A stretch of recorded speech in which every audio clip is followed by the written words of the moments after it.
সাহারির সময় নাই,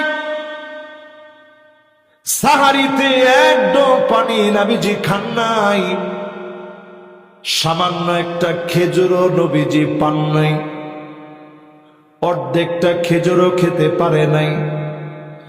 তারপরও একবারের জন্য বলে না আল্লাহ,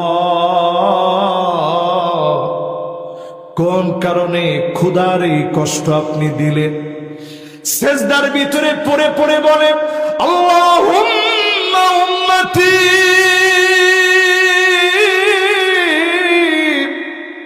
ব্যথায় নবীজির শরীর কাতর হয়ে গেছে। তায়েফের ময়দানে অন্য সমস্ত আম্বিয়া আলাইহিমুস সালাম হলে দোয়ার সময় দোয়াটা করে ফেলতেন। ফেরেশতা এসে যখন বললেন নবীজি বদদুয়া করেন, নবীজি বললেন ইন্নী লান উবআস লাআন,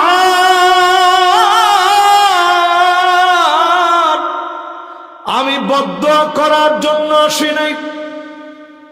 নবীজি সেই দিন সুযোগটা সেদিন শেষ করে নাই।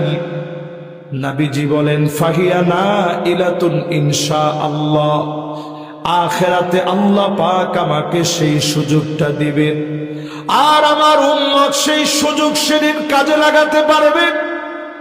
মা লাম ইউশরিক বিল্লাহ, আমার যে উম্মত মৃত্যুবরণ করবে শিরক করে নাই, এই উম্মত সেদিন মাফ পেয়ে যাবে। ডেকে ডেকে যিনি নবীর শাফাতে ধন্য বানায় মাফ করে দিবেন তিনি কি?